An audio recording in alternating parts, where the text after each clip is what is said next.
surface and dive deep into the inner battles and breakthroughs and look at the truth of what shapes us. My name is John Christian. Today we have an absolutely amazing guest, someone who is inside Zerker's Academy as an impact-driven entrepreneur.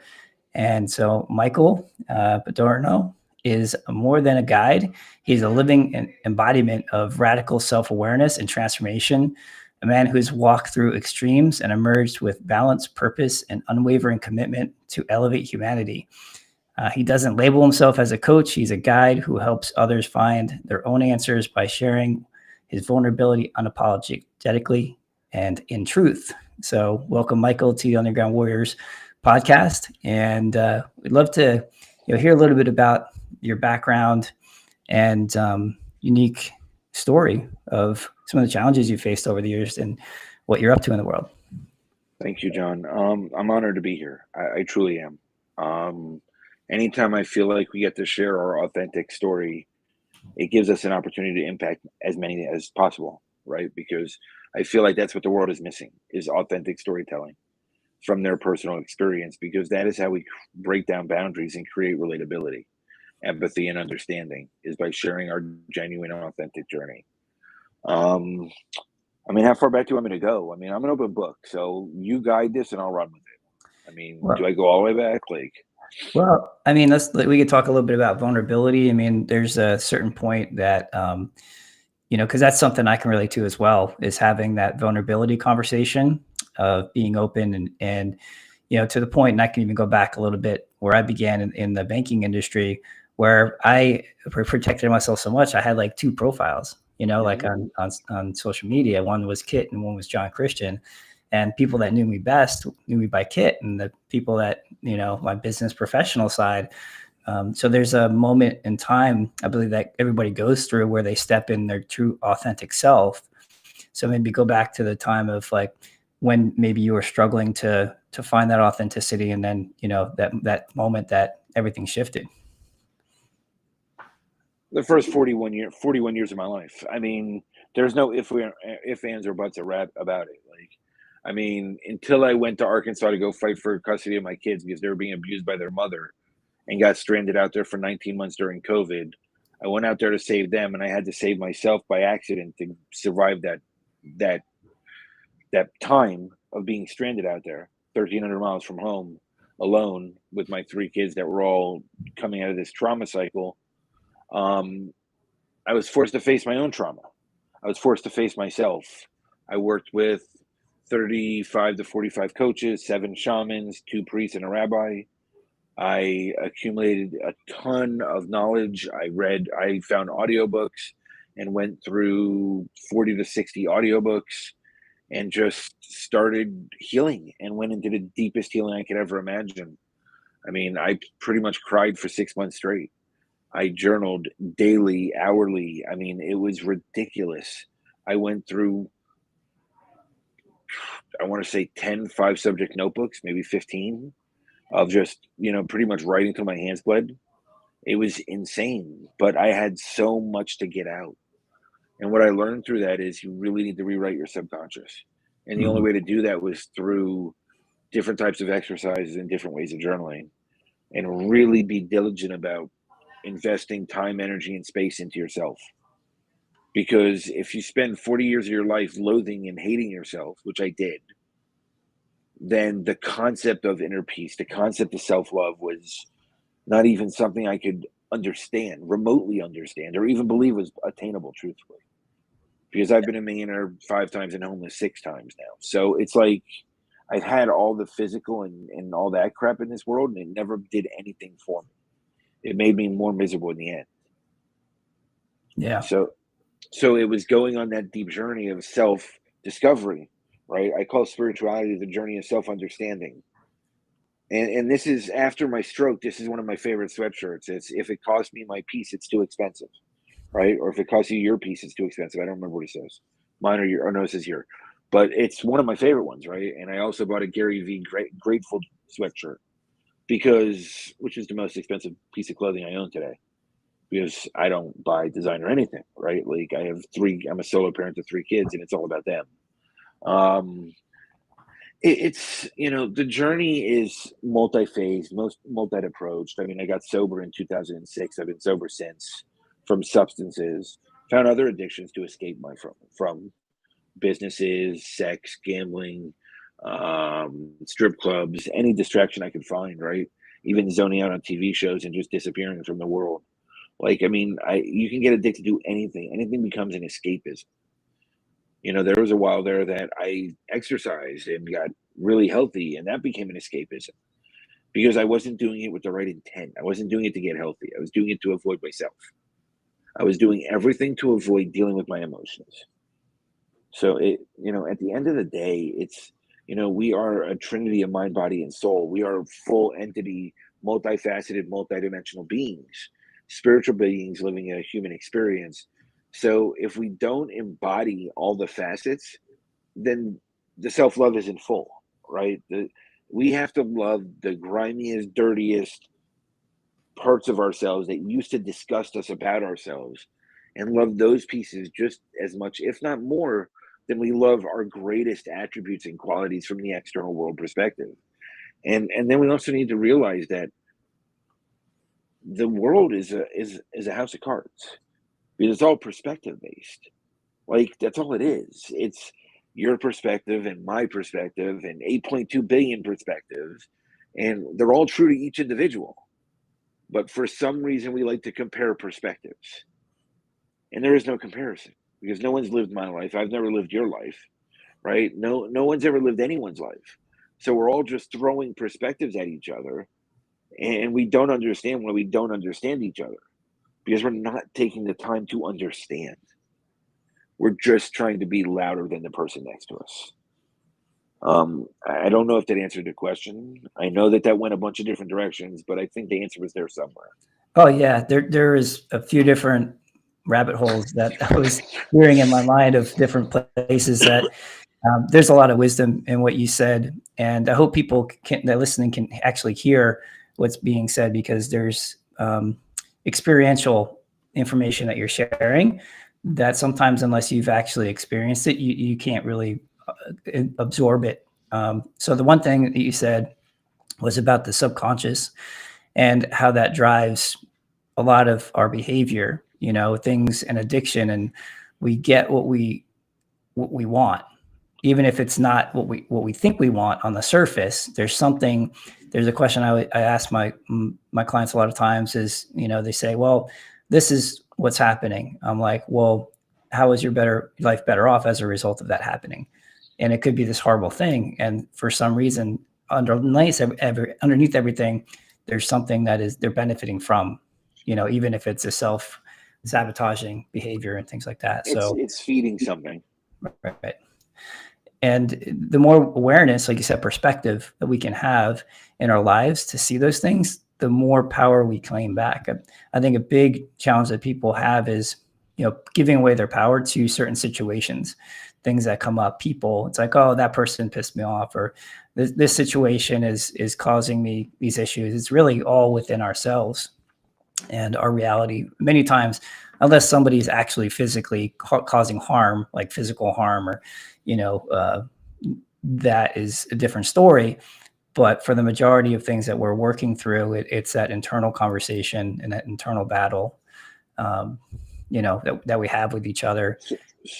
So if I can add on to what you just said, I can testify to the fact that while at 3 to 5 years old to 8 years old to 9 years old to 12 years old, when I was being physically abused by my mother, it might not have been on the surface what I wanted in any way, shape, or form, but I spent a lot of time instigating it, a lot of time antagonizing it, because that's what I believed love was. Mm-hmm. So even the physical harm on a level, if you believe that's what you deserve, if you believe that's what what you're worth, then on a subconscious level, you are instigating it and bringing it on. And the reason I say it that way, right? And it sounds really harsh, but this is one of the harshest things I had to learn. We deserve what we allow. So, and I know that's harsh, but coming from the abuse I went through, all the different traumatic situations that I've grown through in my life, if I didn't allow them, then I wouldn't have deserved it, right? There's a different at some point I gave up on myself, or at some point my subconscious believed in certain things that weren't perspective wise in a reality. Hmm. And that created the foundation for me to live the life the way I did. Yeah, and it's also a way for people to be in control, you know? So 100%. it's actually a way to control the situation as you're creating this situation for yourself, even if it's a negative. So you're subconsciously in control, but you're having this horrible experience externally. Yeah, so I think human beings are so complex. There's so many different layers of us between our beliefs, our emotions, our actions, thoughts, neural pathways, chemicals, and that's why I'm so passionate about human performance and optimizing it and helping the people to create this life that they desire, not from the place of creating from scarcity, but really conscious based creation, like versus getting away from something, moving towards something. It sounds like that's the way you've started to create your life moving forward. And a lot of the decisions that you make, I think one thing that we talked about in the past is some people don't understand the way you're living your life, right?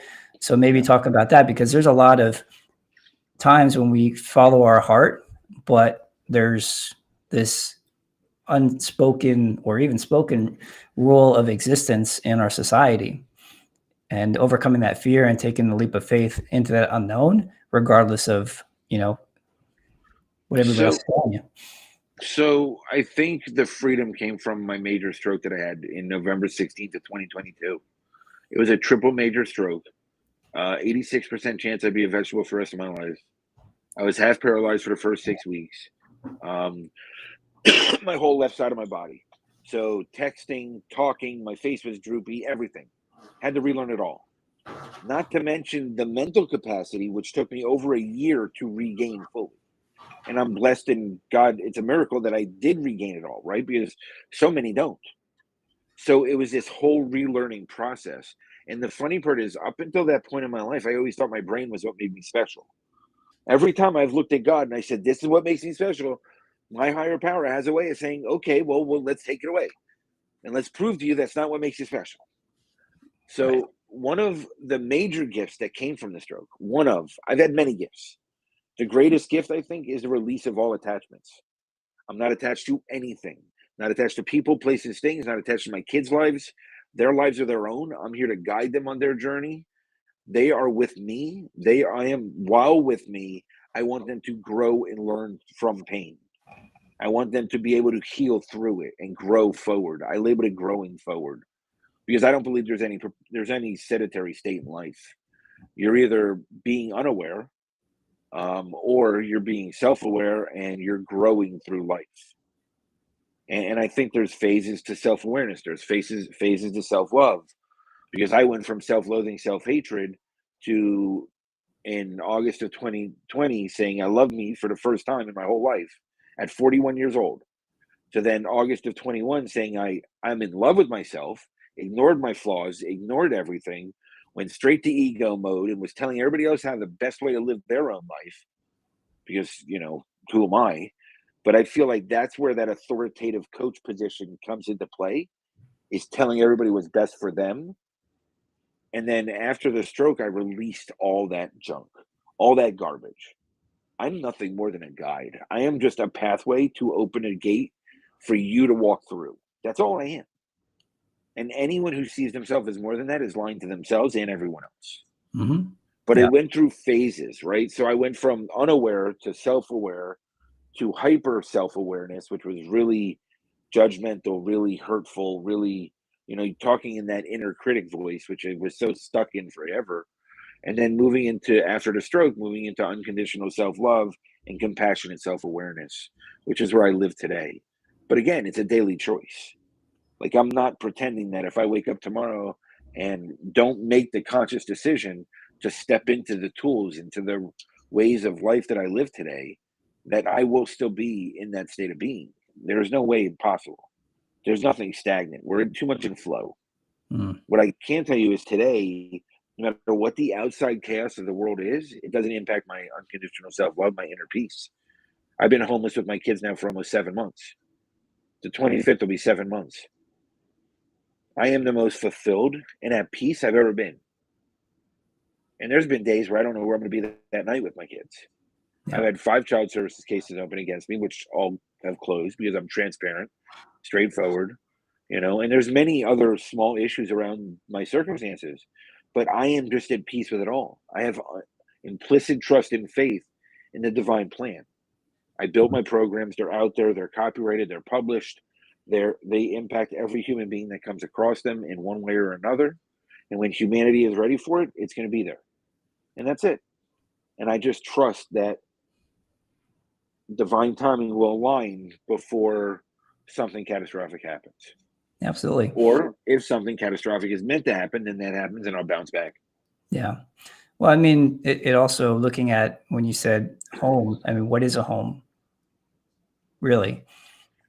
And what I see as a home is a place anywhere in the world where there are people coming together in community and love and compassion. And if that's what you're providing, in this time, then you have a home. Your home is 100%. the world. So there's a quote here, and let me know if I'm getting it right. Fear of the future no longer exists when the past has been healed. I think that's a really profound quote. And a lot of people carry that baggage from the past, and specifically in your case, like abuse and trauma and all that other fun stuff. And they pass it in from their past, throw it into their future. And then, especially when children are involved, then that burden and backpack Just weight. handed down. Here you go. Yeah, exactly. So what kind of conversations have you had with your kids? And I've had conversations with my kids as well, knowing that I'm not perfect, but showing up as the best version of who I am and can be, based on my current awareness, consciousness. How are those conversations been with your kids around what they're experiencing and in the world? Unconditionally is the best answer I can give you. Zero attachment to their experience, knowing that it's their own. Knowing that I got them out of the abusive situation 5 years ago, and now I'm a solo parent to the 3 kids, and they each are on their own healing journey at their own rates. My 15-year-old is still burying some of it, so it's still right below the surface, has moments where it comes out, not reactive to it, really is able to just avoid the world with it and kind of ignores the world. My 12-year-old hits it face on, wants to overcome it. He's like, Dad, see, I'm 12, but by 12, you're already doing hardcore drugs. I'm not doing any of that. I want to face it. That's my 12-year-old. My 7-year-old is facing it at 7.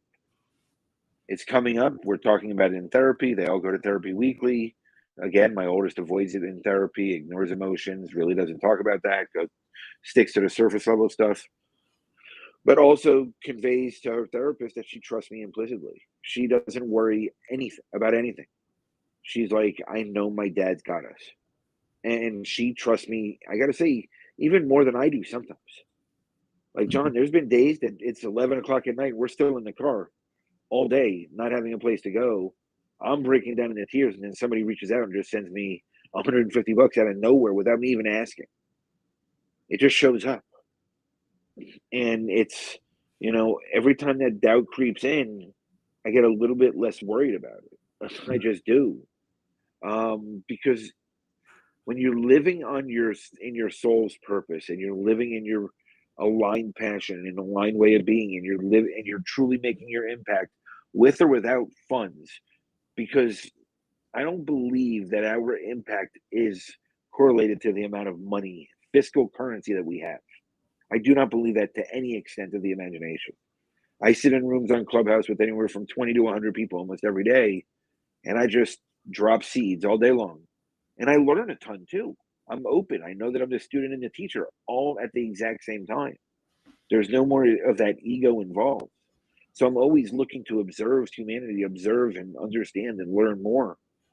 And I think because I'm that way, my kids are really taking that on with life. So the greatest gift I'm trying to give them is to be self-inspired and self-empowered and have self-love and self-worth. Yeah. And it's not perfect, right? It's just not, because they have their own trauma. that they're healing from, but I'm trying to be the living example for them. And it's the Yeah. best I can do. And I was angry this morning. I flipped out this morning. I'm not perfect, and I know that. But I also owned it. I became accountable. I apologized for it. One of the greatest things I learned on this journey is the humility of being accountable to my 7-year-old. Because over time, what happened as I would go and apologize to her and be accountable for how I reacted, and I'm very specific about the words. I don't say you made me react this way. I said I react this way because, and I explain why I react that way. So now it's to the point that there are times where if my 7-year-old reacts, she's going to come to us and be like, I'm sorry, this is why I reacted this way. Not blaming anyone else. And John, she's 7. There's adults around the planet that claim to be master teachers and leaders and all these things that can't do that. We have a president in this country that can't be accountable, but my 7-year-old can do it. Yeah. It's remarkable. That to me is remarkable. Yeah. That was about the time my daughter kind of approached me when I was in that career that wasn't certain, like it wasn't aligned fully. And, she was very wise. I think children are extremely wise, and they see things that we lose sometimes as we get up in age. And it's interesting that each one of your children have a different perspective, or the same, like, parents birth these children and the same person raised them, and each individual has a different way, I think a genetic makeup, or when they were born, if you study human design, like all sorts of different things, that personality traits that help people move through it. But it sounds like you're allowing them to, you're not, like you said, being an authoritative person, like, hey, you got to be a good person. It's like, well, it's probably a good idea. It served me to be a good person. Maybe explore being a good person, so Well, I don't think, I think I take it the other way, and I'm like, it's okay to be a shitty person, yeah. but I'm still going to be a good person towards you. And Hmm. I think that is how I emulate for them, opposed to telling them not to. Hmm. I want them to understand the difference. Right. I want them to experience whatever level of blame, shame, and guilt that they put upon themselves, so Hmm. that we can go discuss later and they can release it. Because Hmm. if they have those tools at that age, they're going to be so much further in life than most of the adult population. Yeah.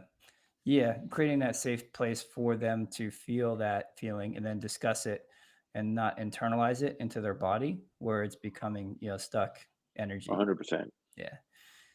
So one of the things you talk about is the idea of inner luminescence and light within us. And one of the things you said before, and this is something I can relate to, is, early on in my life, I felt like a lot of anger, right, underneath the Mhm. surface.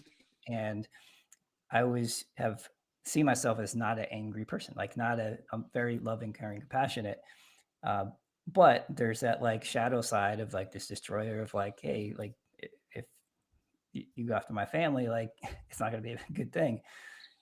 So those things we push away, right? But in certain circumstances, they could serve you in a very good way. So falling in love with that side of yourself that you push away, instead of it becoming larger and larger and subconsciously controlling your behavior and your life and driving your life. So maybe talk a little bit about that, how we're shining a light or luminescence on not just the good pieces of ourselves, but also those pieces that maybe we're not too proud of. I think, look, I mean, I'm a human being, right? So I'm still have the whole emotional spectrum. And just because I've evolved and I've grown and I've healed to certain levels, I'm still never done until the day I die. Um, are there days I want to go punch somebody in the face because of how they reacted to me or reacted to my children in a way? 100%. But on a conscious level, I realize that's not an appropriate behavior in the world we live in today. I also realize it's not fair if I am reacting to someone's reaction, right? Odds are is they are unaware of why they're reactive. I'm aware of why I would. So why it's on me to not react. And I don't think it's we shine a light and say, "Hey, I'm going to go punch somebody in the face. I think this is a good idea." I think by being aware and being compassionate about it, We don't make new blame, shame, self-blame, self-shame, self-guilt by doing the action, knowing that it's not in our aligned way of being. And it's okay to have a thought. It's just not okay to take the action and violate somebody else. Like, I mean, this is where shine a light on it, become aware of it, own it, be accountable for it, but you don't have to act. It's a choice. There is a split second always to how you want to react to something. I call it the reaction or the response, right? The reaction is that immediate react, just jump down your throat reaction. Then there's the response where you pause, you digest it, you take a breath, you acknowledge what it was, what it brought up within you, right? Because it's always bringing something up in us. And you choose to be compassionate about it with yourself and with whoever the other person is. Because there is no one that's on your path. There is no one that's at your level. There is no such thing as levels. This is a perpetual journey, which is why I like the term growing forward.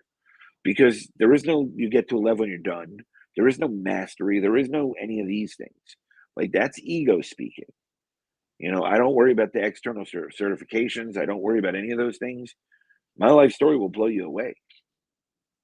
You know, you can say that I overcome, that I'm resilient, all these words that people have praised me with. You're so strong. No, I'm too stubborn to give up. There's a difference. I'm just not giving up. And I believe in myself that much that I'm going to grow through whatever it takes to get there. And I will. It's just who I am.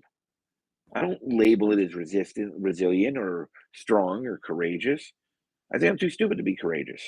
I just don't realize that it might not happen. I don't care. I believe it will. Anybody can tell me whatever they want. That's their perspective. That's why I say it's like a house of cards of perspectives. They're all empty. Until something happens, it's all empty. You know, I read somewhere that if you focus on the past, you get depression or live in regrets. If you focus on the future, you get anxiety or live in this anxious way of being. If you were present, it's the eternal gift. So I just live each moment like it's the only one, because it truly is. It is the only one we have. Yeah. Yeah. 5 minutes from now is not here yet. 5 minutes ago is already gone. I can't do anything. If I mispronounce something, if I look weird because my left eye is still not working right, if like, I don't care. I'm wearing my glasses instead of my contacts. I just don't care. I'm perfectly me, exactly the way I am. And it doesn't have to fit for anyone else because I don't care. Yeah. Yeah.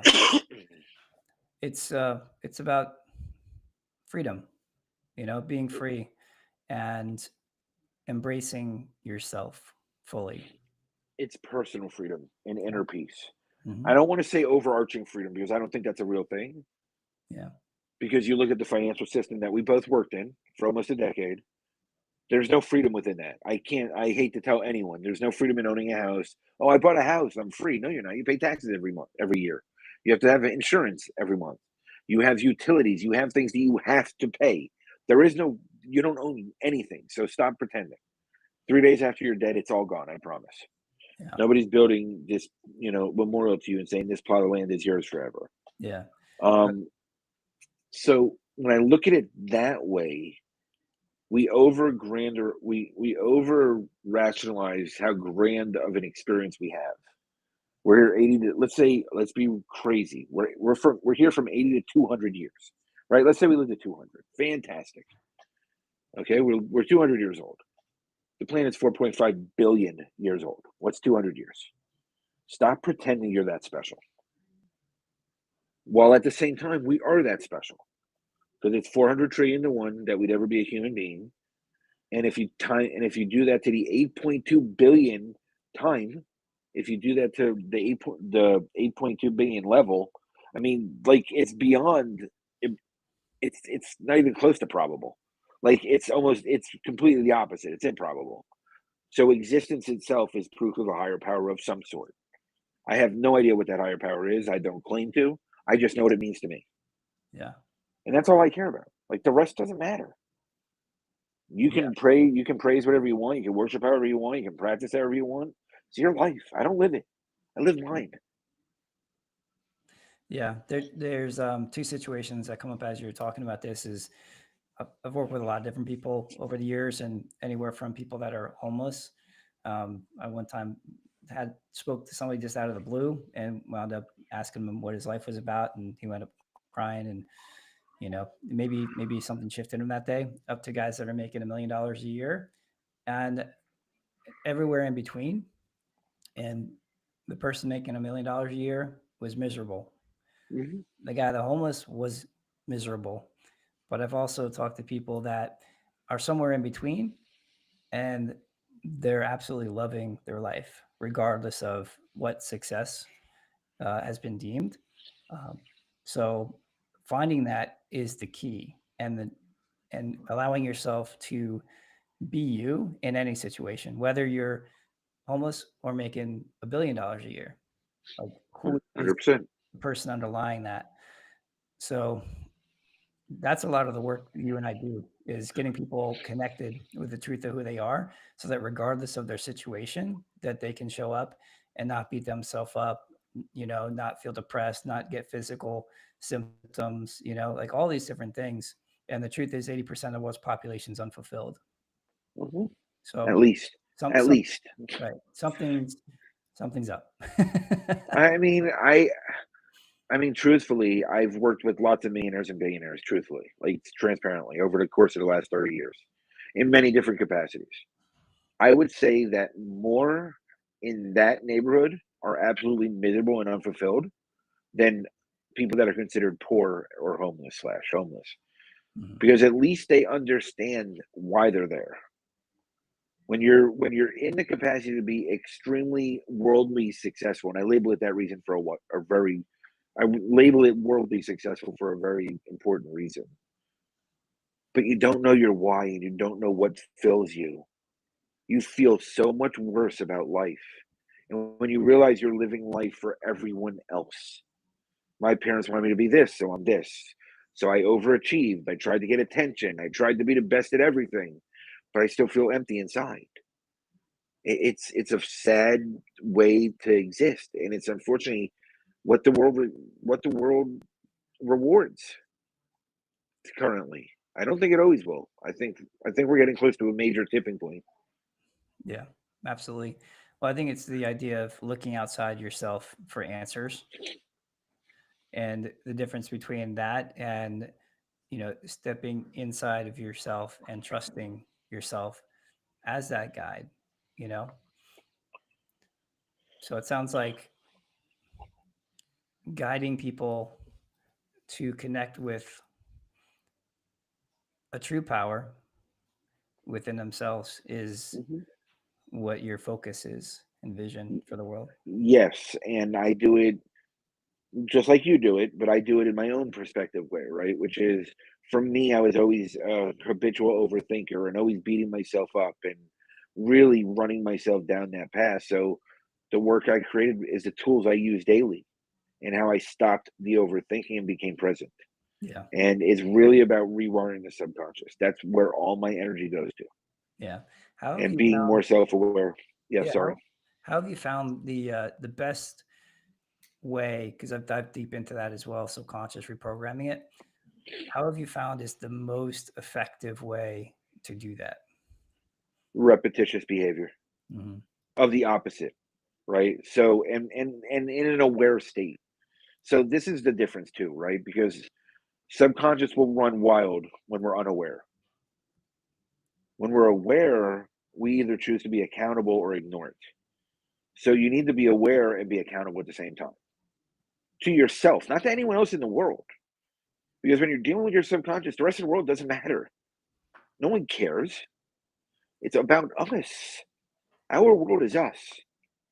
Not even my children. It's me. Because if I'm not working on me and I'm not clear with me, then what I'm going to give to them is shit. Just being transparent, right? So if you look at the U-Penn study, which somebody shared with me a while ago, we have 60 to 80,000 thoughts a day in the average human brain, more if you have ADHD and ADD or whatever it is. I don't know what the numbers are, but so we have 60 to 80,000 thoughts a day. Up to 95% of them are in our subconscious or unconscious spaces, which means we are unaware of those repetitive thoughts on a daily basis. Then they slant 85% to the negative. So if we're living in a space of being unaware, how can you accomplish anything in life? And how can you expect to just magically break your patterns and behaviors with with new habits, with new patterns, with new routines? This is why these things don't work.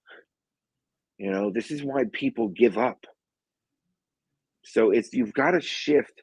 For me, it was doing it in a way that made sense to me because that's what matters to me, right? I'm selfish. But we build what works for us because we know there are others in the world that can relate to it. As long as we're sharing authentic stories, we're telling our journey, then those that can relate to what we grew through will come to us. So the way that I designed the program was you step into awareness first, which I consider extremely dirty at that first phase, because then you see the piece of shit that you really are, right? And if you don't have that objective voice to be like, it's not your fault. You didn't know, right? Like you need that third party to be like, you're good. Don't worry about it. It happens. We're all shitty. Like it's just what we are as human beings. When you don't know 95% of your thoughts and actions on a daily basis, how can you expect to be a great person? Like you don't even know what you're doing. So you shift through awareness, then you move into acknowledgement phase, which is a deeper understanding of who we are. Then you move into acceptance, which is accepting ourselves and life exactly as it is. And then you move into allowance, which is the fourth phase, which is allowing ourselves to rewrite a new way of being. And throughout these four phases, you're accumulating different exercises and ways to apply them for the rest of your life. It gives you a toolbox around self awareness and really understanding how to shift into more of an unconditional self loving state, like self forgiveness letters. Because, like I was explaining about the abuse when I was younger, I instigated part of that. So my subconscious naturally held that against myself, also created patterns and behaviors around it. So I had to forgive myself for creating the patterns and the instigation of the abuse. Just because my mother was never accountable, and just because most of my family never believed it, except my father on his deathbed when we had this really deep conversation, he cried, all these different, well, we both cried. But like, you know, just because of that doesn't mean that I didn't blame myself. So I had to get to the root of those things and go to the root issues and forgive myself for the roles I played, because I had to trick the subconscious, right, into rewriting itself, because it will stay stuck. It has no problem staying stuck. So what I like to tell people is if you go from 5% self-aware to 10% self-aware, you just doubled your happiness. You doubled every piece of fulfillment in your life, and that's attainable. I don't care you want to get to 40%, go for it. Why the heck not? I wouldn't recommend starting out desiring to go there, because the more aware you are, the more limited you are in your circles, the more you you start to crave isolation, because you realize how screwed up the systems, the processes, the worldly expectations, the systemic expectations, the parental and genealogy expectations, and all these things that are just thrown on us. Yeah, it can be an isolating journey for sure. Years ago when I started this whole thing, and a lot of times you're either moving together with people or apart, and then Mhm. that kind of evolution of your network and the people you surround yourself with changes. But once you're kind of out of that mold, you're able to connect and be with people that are on this journey of growth. And you actually have a lot to talk about. And it's like when you meet a surfer anywhere in the world, there's just this common bond and this common connection where that person's been held on the ocean by the weight of the ocean, or is dropped in on a wave. Like there's something that happens in your body chemically and emotionally, and there's an imprint.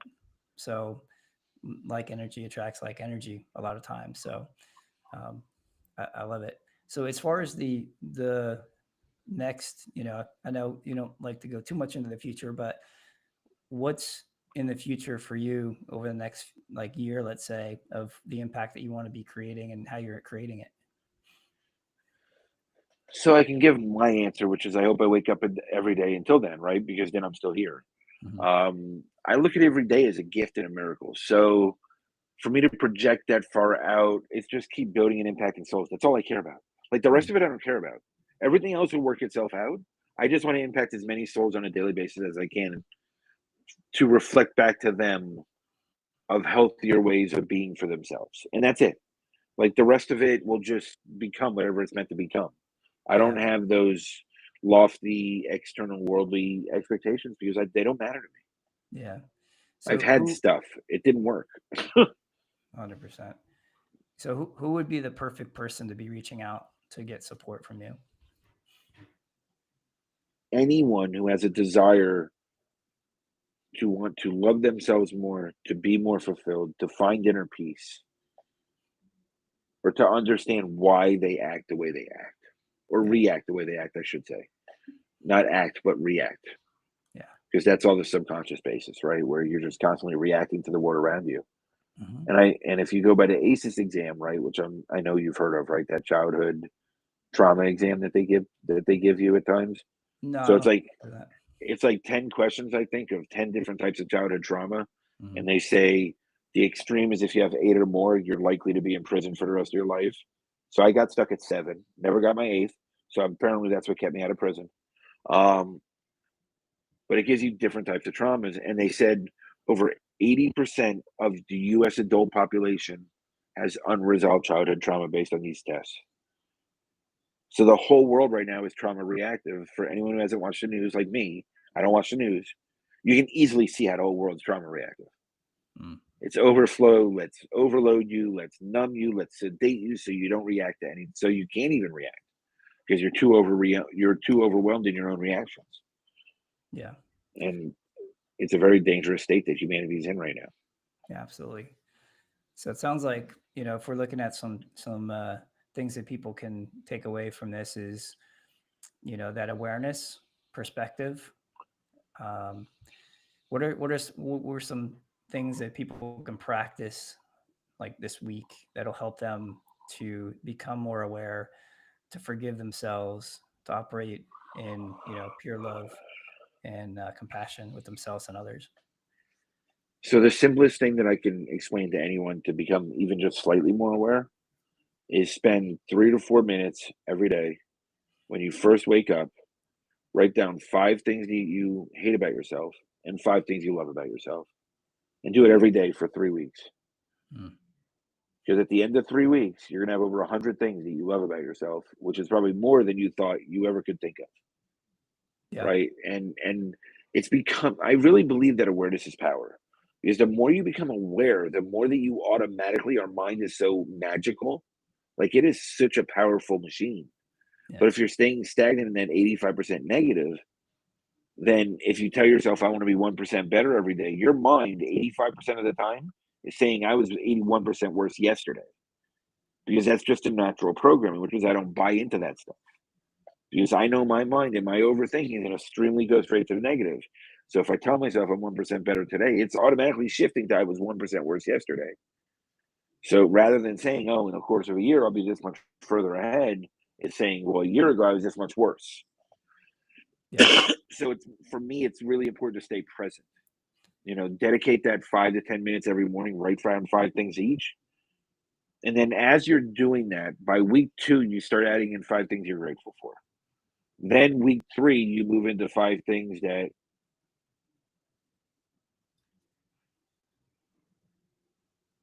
you want.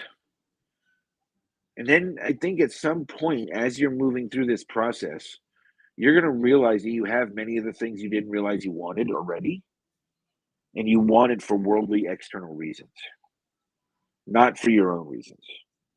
So much of the world is, I want that 6 figure a year job. Well, now not anymore. I want that 5 times 6 figure a year, right? Because 6 figures doesn't even get you a house these days, right? Like they said, there's 10 states that you have to make over 350,000 a year for a family of 4. It's insane. Yeah. Um, so like, I mean, we got to start changing some of these phrases. But if you're so focused on that job, but meanwhile your higher power is trying to hand you the lotto numbers, you're never going to receive the lotto numbers because you're so focused on the job. Because we get so hyper focused on what we believe we want. We're not even open to the infinite possibilities that our higher power is trying to show us. Yeah. Yeah. And surrendering to that is terrifying sometimes. You know? I've been known not to be given a choice. Yeah. So I don't get many choices when it comes to that. Right.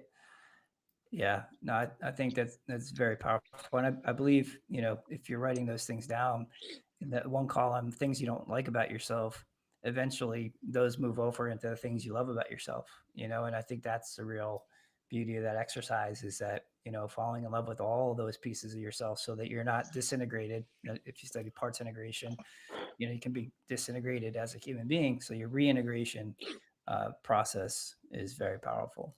I Well, like I also believe if you're spending 21 days doing this, right? We said 3 weeks, so 21 days. Mhm. If you're spending 10 days writing down the same 5 things that you hate about yourself, by day 11, you're looking at it and you're like, well, I don't know if I hate it anymore because I'm not doing it as much. Right. Because now you're becoming aware. So Mhm. you get something new to hate yourself about. It's fantastic. But see, the beautiful part is it like triggers, they're the greatest gifts I could ever imagine. And someone told me that a long time ago in my very beginning of my journey. I think one of the shamans, and I'm like, I can't stand you. Like, Mhm. what are you talking about? Like, why do I want triggers? Yeah. And now, like, I love them Mhm. because it shows me what's next, right? And being on this growing forward mentality of perpetual learning, evolving, and growing, it's just beautiful. The breadcrumbs laid out in front of me. Yeah. Yeah. Well, it's nice when you get poked and you don't react. I mean Yeah, that's key. And the world is poking us all over the place. It's got all sorts of different distractions, all sorts of different things that are, attempting to do that. And with awareness comes choice. With choice comes happiness and joy and fulfillment, all sorts of different things. And everything else is a story and it's all made up anyway. So we get to choose how we live our life. 100%. Cool. Well, Michael, it's been absolutely amazing. If somebody wants to get a hold of you, how do they actually get a hold of you? I mean, they can go to LinkedIn. My cell phone number is public there. They can go to Instagram. My cell phone number is public there. I'm the only Michael Padurano on the whole planet, so we're good. There is no other version of me because my grandfather, out of all his siblings, there was only two of them that put an R in the last name. I'm the only Michael in that lineage, so we're good. So I'm the only Michael Padurano on the whole damn planet. Easy to find. You can go to Instagram. You can go to LinkedIn. Even though I'm not very active on LinkedIn these days, I do check my direct messaging. My cell phone number is public on it. My cell phone number is public on Instagram. I'll put it on here. I don't care. Awesome. Reach out, get in contact, and we'll go from there. I love Like it. I'm open, always open to chat, always open to communicate, and support however I can. Yeah, absolutely. And also, if you guys are in Zerker's Academy, Michael's also a member there. So if you want to connect with him inside the Academy, go to zerkers.com and get access to that. So to all my underground warriors, this episode was about going inwards so you can rise outward, heal the past, shine your light, and not fear what's holding you back. So if this is resonating with you, share it, review it, and let's keep elevating together. Until next time, stay relentless. Thank you very much, Sean. I appreciate it. I really enjoyed it. All right. Love it.